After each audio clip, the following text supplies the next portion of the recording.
simple if statement. So C provides if and if else statements for decision making. So ஒரு டெசிஷனை mat பண்றதுக்கு தான் C லாங்குவேஜ்ல இந்த if statement, if else statement இது எல்லாமே அவைலபிளா இருக்கு.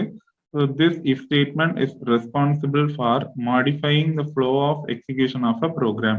ஒரு ப்ரோக்ராம்ல அதோட ஸ்டேட்மெண்ட்ஸ் வந்து சீக்வென்ஷியலா எக்ஸிக்யூட் ஆகுறதுக்கு பதிலா அதோட ஃப்ளோ ஆஃப் எக்ஸிக்யூஷனை சேஞ்ச் பண்றதுக்கு இந்த இஃப் ஸ்டேட்மெண்ட் நம்ம யூஸ் பண்ணிக்கலாம். So if statement is always used with a condition. So எப்பவுமே இஃப் ஸ்டேட்மெண்ட் யூஸ் பண்ணும்போது அதோட ஒரு கண்டிஷனும் சேர்த்து தான் நம்ம யூஸ் பண்ணணும்.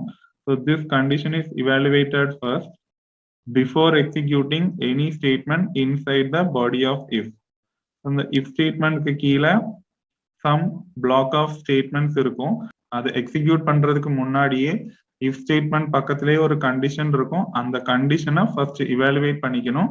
அது ட்ரூவா ஃபால்ஸா அதை பேஸ் பண்ணி தான் நம்ம அந்த இஃப் ஸ்டேட்மெண்ட்க்கு உள்ள போய் எக்ஸிக்யூட் பண்ணணுமா வேண்டாமாங்கிற டெசிஷனை எடுக்க முடியும். ஸோ இந்த இஃப் ஸ்டேட்மெண்டோட சிண்டாக்ஸ் பார்த்தீங்கன்னா இஃப் அப்படின்னு ஒரு கீவேர்ட், தென் அதுக்கு பக்கத்துல பரான்சிசிஸ் போட்டு கண்டிஷனல் எக்ஸ்பிரஷன். ஸோ இந்த கண்டிஷனல் எக்ஸ்பிரஷனை தான் நம்ம ஃபர்ஸ்ட் இவாலுவேட் பண்ணணும். இந்த கண்டிஷனல் எக்ஸ்பிரஷன் ட்ரூவா இருந்துச்சு அப்படின்னா அந்த இஃப் ஸ்டேட்மெண்ட்க்கு உள்ள இருக்கிற அந்த statements are body of if அந்த செட் ஆஃப் இன்ஸ்ட்ரக்ஷன்ஸ் வந்து எக்ஸிக்யூட் ஆகும். இதுதான் இஃப் ஸ்டேட்மெண்ட். பிளாக் ஆஃப் ஸ்டேட்மெண்ட்ஸை மென்ஷன் பண்றதுக்கு நம்ம கர்லி பிராக்கெட்ஸ் யூஸ் பண்ணிக்கலாம். ஸோ அப்போ இஃப் ஸ்டேட்மெண்ட்னாலே ஒரு லெஃப்ட் கர்லி பிரேஸ் ஒரு ரைட் கர்லி பிரேஸ் இருக்கும். ஸோ கண்டிஷனல் எக்ஸ்பிரஷனை இவாலுவேட் பண்ணிக்கணும். அது ட்ரூவா இருந்துச்சுன்னா தான் இந்த statements are body of if வந்து எக்ஸிக்யூட் பண்ணணும். ஃபால்ஸா இருந்துச்சுன்னா உள்ள போய் எக்ஸிக்யூட் பண்ண கூடாது.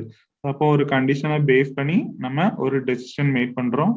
That is why if statement is called decision making statements. So இதுதான் இஃப் ஸ்டேட்மெண்டோட எக்ஸிக்யூஷன் ஃபார்மேட். ஸோ பார்த்தீங்கன்னா ஃபர்ஸ்ட் என்ட்ரி ஆகும்போது ஒரு கண்டிஷனல் எக்ஸ்பிரஷன் இருக்கும். அதை நம்ம டெஸ்ட் பண்ணணும். அதுதான் கண்டிஷன். அதை டெஸ்ட் பண்ணிட்டு அது ட்ரூவா ஃபால்ஸா அப்படின்னு நம்ம இவாலுவேட் பண்ணணும். ட்ரூவா இருந்துச்சு அப்படின்னா அந்த இஃப் ஸ்டேட்மெண்ட்டுக்கு கீழே நம்ம செட் ஆஃப் இன்ஸ்ட்ரக்ஷன்ஸ் கொடுப்போம். அதுதான் statements are body of if. அந்த ஸ்டேட்மெண்ட்ஸ் எல்லாத்தையும் எக்ஸிக்யூட் பண்ணணும் எப்போ அந்த கண்டிஷன் ட்ரூவா இருந்தா மட்டும். தென் ஒருவேளை கண்டிஷன் ஃபால்ஸா இருந்துச்சு அப்படின்னா அந்த பாடி ஆஃப் இஃப்ல இருக்கிற எந்த ஸ்டேட்மெண்ட்டையுமே நம்ம எக்ஸிக்யூட் பண்ணக்கூடாது.